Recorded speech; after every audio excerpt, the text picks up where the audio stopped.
Sa combat sports, ibinahagi ni Pinay Olympian Hergy Bacyadan ang kanyang naging karanasan sa naganap na 2025 World Games kamakailan sa Chengdu, China. Yan ang ulat ni Tibet Paulo Salamati.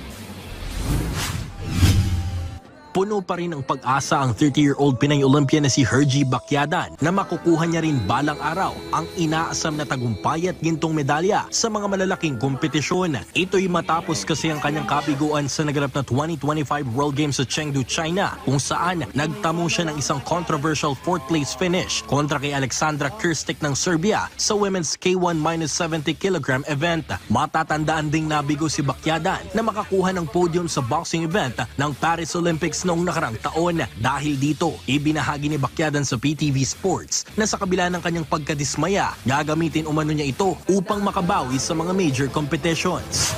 Yung nangyari kasi sa akin noon, medyo di ko ma-explain ng mas maayos kasi ayun, mixed emotion kasi nga parang naghalong disappointment at the same time yung parang walang nangyaring parang alam mo yon, syempre pinaghandaan ko yung labang ko, talagang binuhos ko na lahat Sabi ko, lalo na nung malapit na kaming umalis. Kahit hanggang doon pagdating namin ng China, sabi ko kay Coach Rex, training pa rin natin to kasi para mas ma-improve pa ako, ganyan. So, ayun, okay naman po. And then, ayun lang. So, may mga bagay lang talagang hindi mo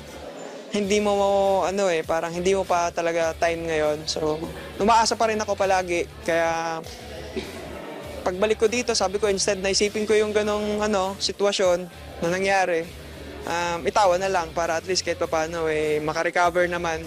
Maliban sa mga achievements na kanyang narating at medalyang nahakot sa iba pang mga kompetisyon, ibinahagi rin ni Bacyadan na dumating siya sa puntong binabangungot pa rin siya ng kanyang mga kabiguan sa pagiging atleta.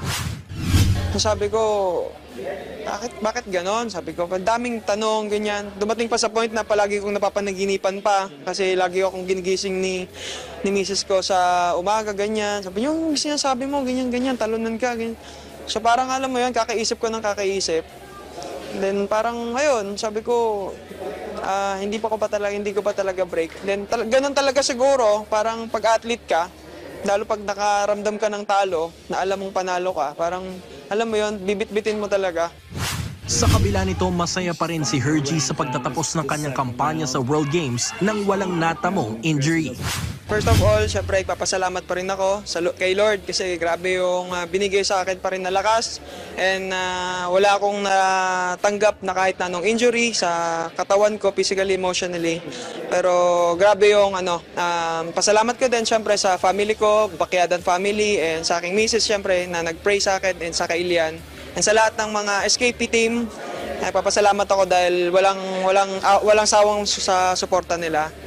Matapos ang kanyang tungkulin sa Philippine Kickboxing Team, muling babalik si Bacyadan sa Association of Boxing Alliances in the Philippines o ABAP upang doon magsimula ng pag-ensayo para naman sa paparating na Southeast Asian Games ngayong Disyembre sa Thailand. Paulo Salamatin para sa Atletang Pilipino, para sa Bagong Pilipinas.